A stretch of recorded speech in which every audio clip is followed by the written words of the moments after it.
से खिताब कर रहे हैं। वालिदैन को, बच्चों को, तो ये जो हेल्थ कार्ड है, ये एक खानदान में 10 लाख रुपए तक कहीं भी इलाज करवा सकेंगे। सरकारी अस्पतालों में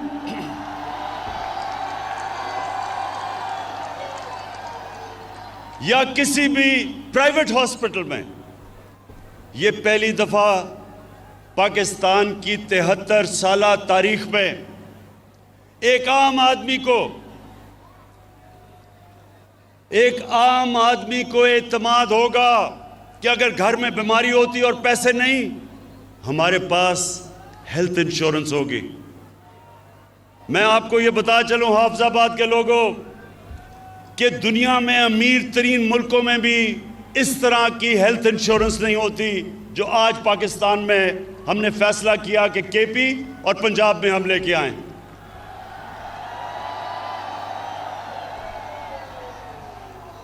इससे क्या होगा?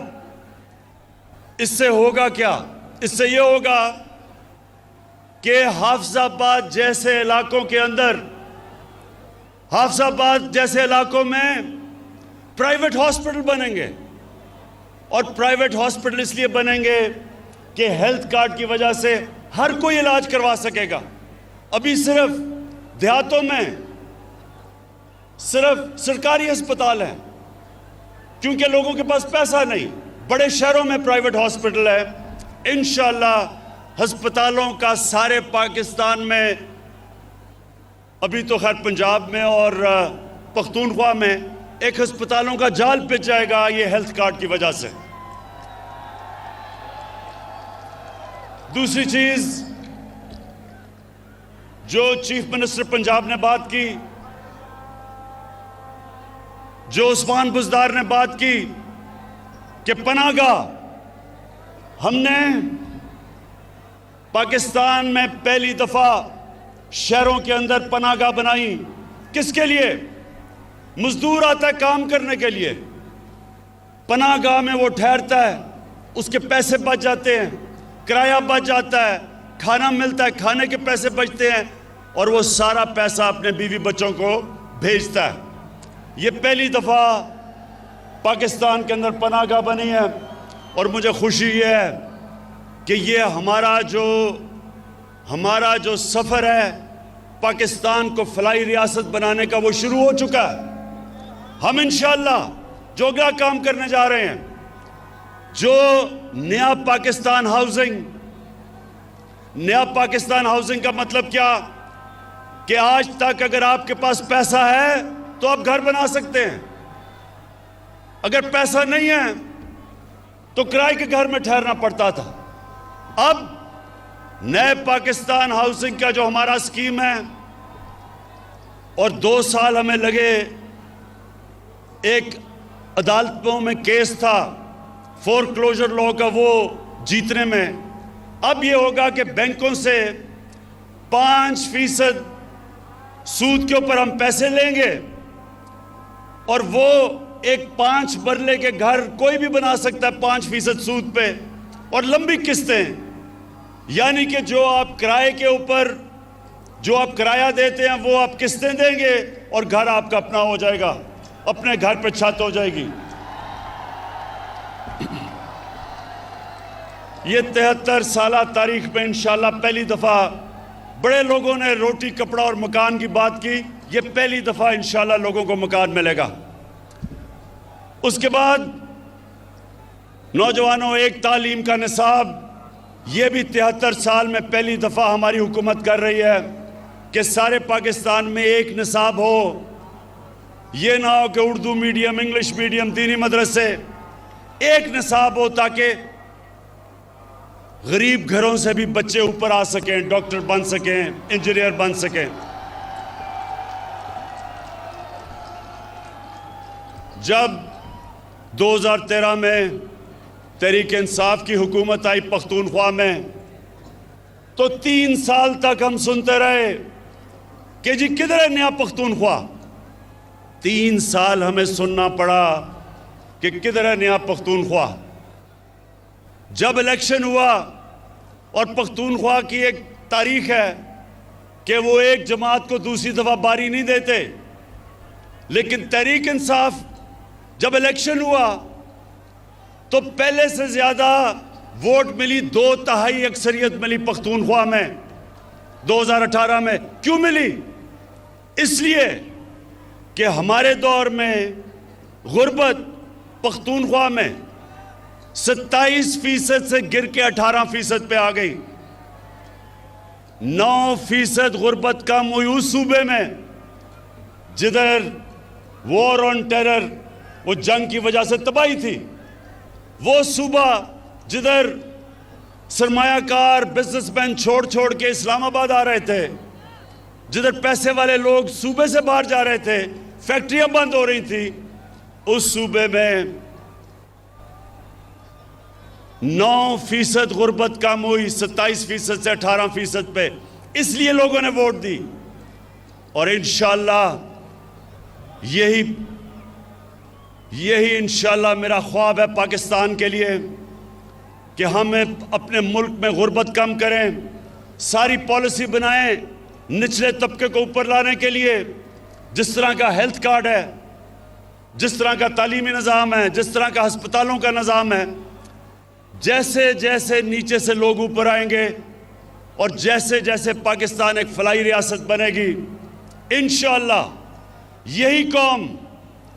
यही कौम एक अजीम कौम बनने जा रही है। और दूसरी चीज, हाफिजाबाद के लोगों, अब ये जरा गौर से सुनो। इस वक्त जो पाकिस्तान में दूसरा हमें काम करना है और कर रहे हैं, वो है कानून की बालादस्ती कायम करना। ये क्यों जरूरी है? ये हमारे नबी सल्लल्लाहु अलैहि वसल्लम ने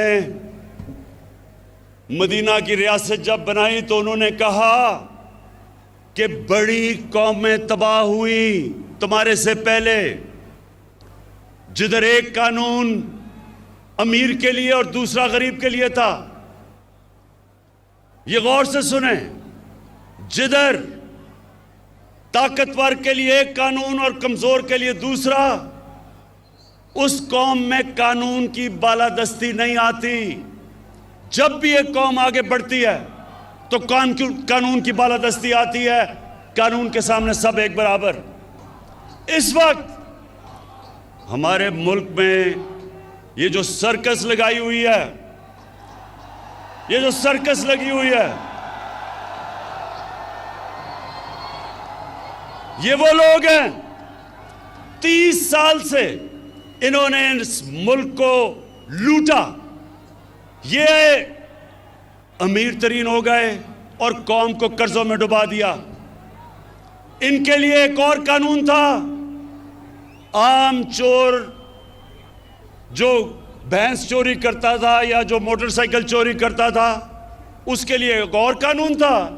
और ये जो अरबों रुपया चोरी करके मुल्क का बाहर लेके जा रहे थे, इनको पाकिस्तान का इंसाफ का निज़ाम नहीं पकड़ता था। अब इनको मुश्किल पड़ गई है। पहली दफा जो केसेस नैब के अंदर इनके दौर में बने हुए थे, हमने नहीं केसेस बनाए, ये इनके दौर के केसेस थे। वो अपने दौर में तो ये एक दूसरे को पूछते नहीं थे। हमारे दौर में हमने नैब को आज़ाद छोड़ दिया है। इनके दौर में नैब इनकी गुलाम थी, हमारे दौर में आज़ाद है। अब ये सारी ब्लैकमेल इसलिए मुझे कर रहे हैं कि ये चाहते हैं कि मैं किसी तरह नैब को ख़त्म कर दूं ताकि इनकी चोरी बच जाए। हाफिजाबाद के लोगों, पहले मुझे बताओ, क्या मैं इनको छोड़ दूं?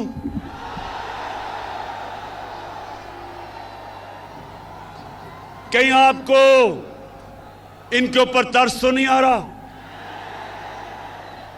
वो जब नवाज शरीफ की शक्ल आपने देखी कि जी बीमार हो गया, वो पता नहीं जिंदा भी रहेगा या नहीं।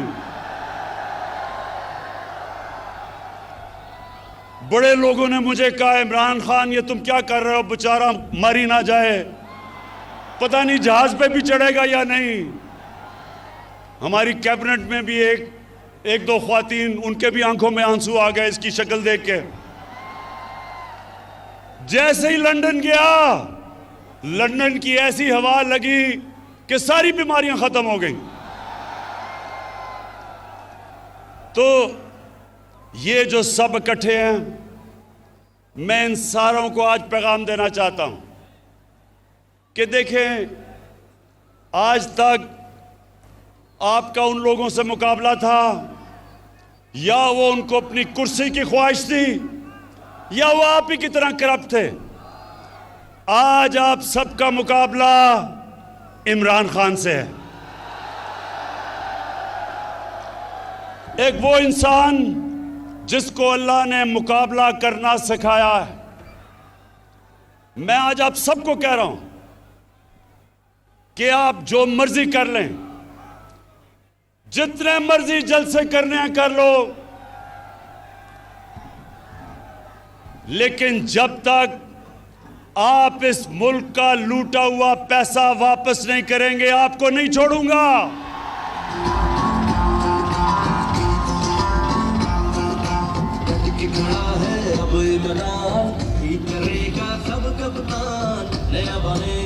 बस बस बस बस।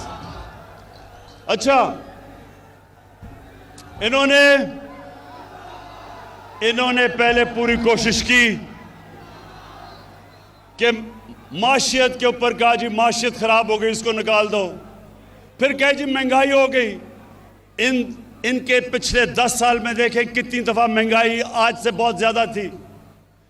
फिर कहा जी कि वो कोरोना के अंदर इमरान को नहीं समझ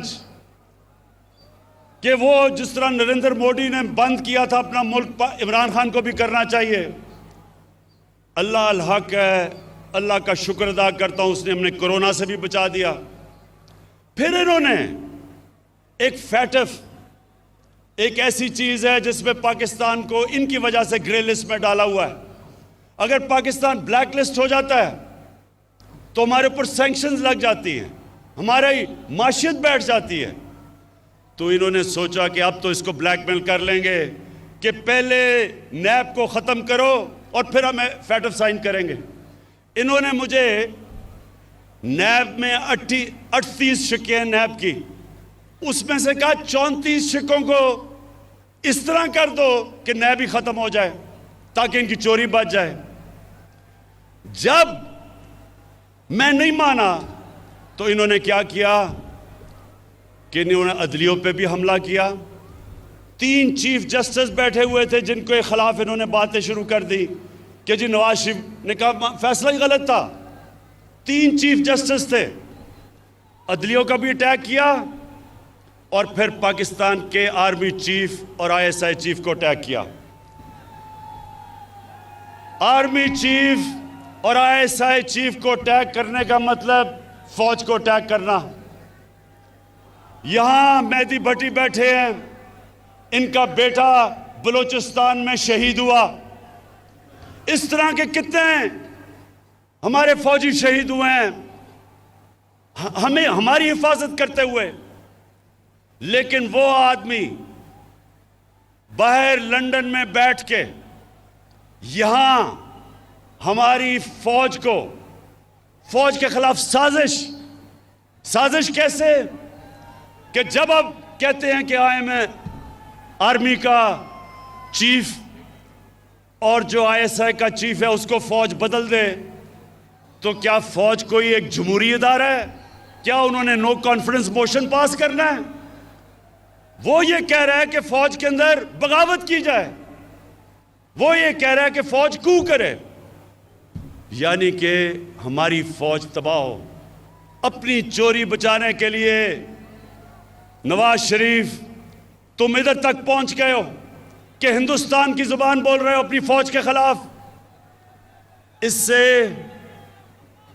इससे मेरा अज़म और मजबूत है कि तुम्हारी तरह के लोग, तुम्हारी तरह के मीर जाफर, मीर सादिक और मीर रियाज सादिक, इनको इंशाअल्लाह जब तक हम इनको कानून के नीचे नहीं लेके आएंगे और इनका पैसा नहीं निकालेंगे इंशाल्लाह मैं इनको नहीं छोड़ूंगा।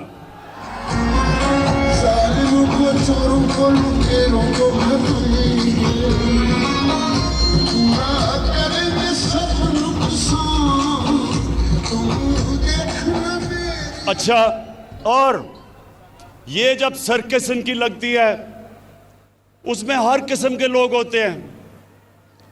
एक ऐसा आदमी है जो कि कहता है इमरान खान की वजह से इस्लाम को खतरा है। मैं उनको एक पैगाम देना चाहता हूं, और हाफिजाबाद के लोगों आप इसकी गवाही देना। आज तक पाकिस्तान की 73 साल तारीख में, हाँ मैं इसी की बात कर रहा हूं, कि डीजल ये कहता है कि इमरान की वजह से इस्लाम खतरे में है। मेरी वजह से इस्लाम खतरे में नहीं है, आपकी तरह के लोगों की वजह से इस्लाम खतरे में है। मैं आज चैलेंज करता हूं, पाकिस्तान की 73 साल तारीख में किसने आज तक अपने नबी सल्लल्लाहु अलैहि वसल्लम का, उनका जो मौक़िफ़ उनके लिए कौन इस तरह इंटरनेशनल स्टेज पे खड़ा हुआ है मेरे अलावा? चैलेंज करता हूं आपको।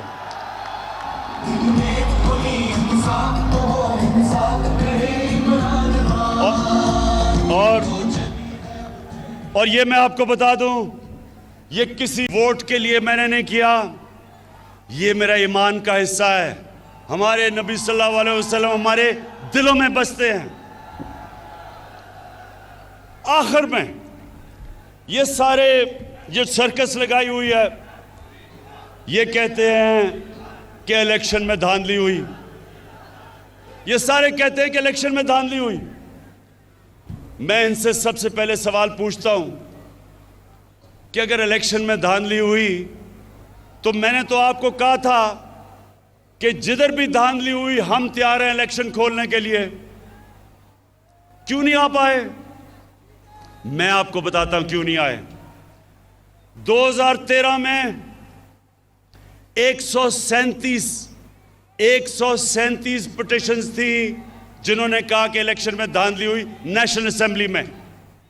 2018 में 137 की बजाय 90 थी, 50% कम पिटिशन थी। और नून लीग की सिर्फ 11 पिटिशंस थी पंजाब के अंदर, और तहरीक इंसाफ की 14 थी। तो सवाल ये मैं पूछता हूं कि अगर धांधली हुई थी तो किधर हैं आपकी पिटिशंस? क्यों नहीं आपने कहा कि धांधली हुई? इलेक्शन कमिश्नर आपका, केयर टेकर आपकी, आपने सिलेक्ट किया था केयर टेकर इलेक्शन कमीशन, तो धांधली किसने की फिर? और जब मैंने आपको कहा था हम खोलने के लिए तैयार हैं, क्यों नहीं खोला? नौजवानों एक मेरी बात सुन ले, जब मैं क्रिकेट खेलता था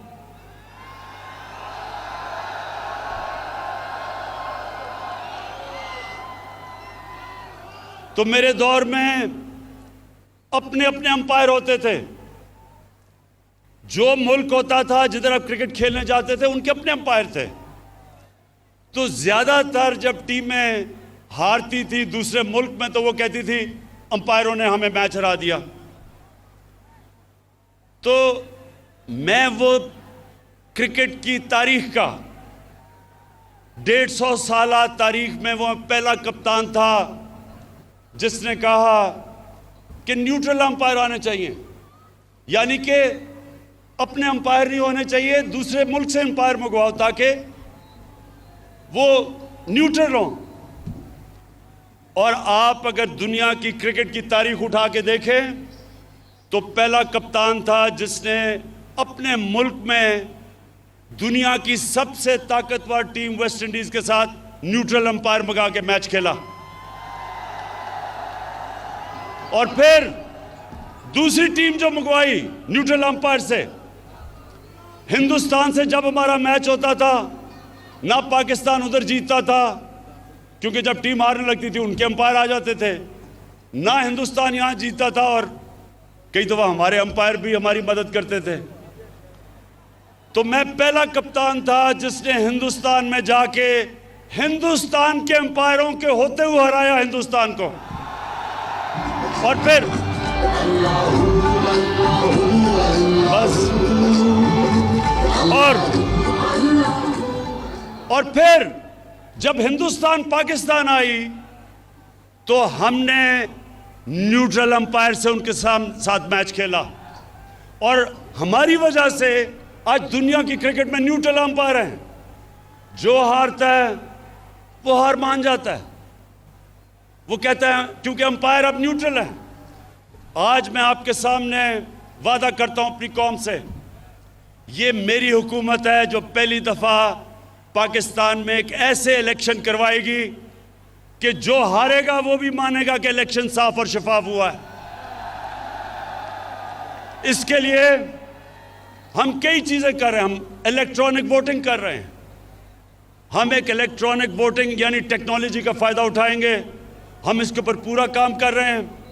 हम इंशाल्लाह सारे वो कदम उठाएंगे कि ऐसा इलेक्शन होगा जो सिर्फ पाकिस्तान में एक दफा हुआ था 1970 में, जब सब ने कहा कि साफ और शफाफ इलेक्शन है। उसके अलावा सारे इलेक्शनों में जो हारता था वो कहता था कि इलेक्शन में धांधली हुई। ये जो अब इलेक्शन होगा, हम इलेक्शन रिफॉर्म्स कर रहे हैं, टेक्नोलॉजी लेके आ रहे हैं। जो जो चीज़ें हमने पूरा स्टडी किया कि कैसे साफ होगा, सारी इस्लाहत कर रहे हैं। और इंशाअल्लाह जिस तरह क्रिकेट की दुनिया में मैं पहला कप्तान था जो न्यूट्रल अंपायर लेके आया, आज इंशाअल्लाह पाकिस्तान भी याद रखेगा कि वो हुकूमत आई जिसने पहली दफ़ा पावर में होते हुए साफ और साफ इलेक्शन करवा के भरपूर तरीके से इलेक्शन जीता। मैं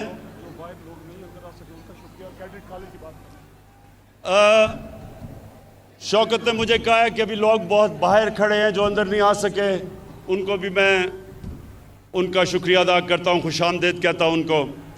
और मैं आखिर में ये फिर कहता हूँ कि हमने सारे जो इलाके हमारे पीछे रह गए थे और हाफिजाबाद भी पीछे रह गया था, हम आपके लिए पूरा काम करेंगे।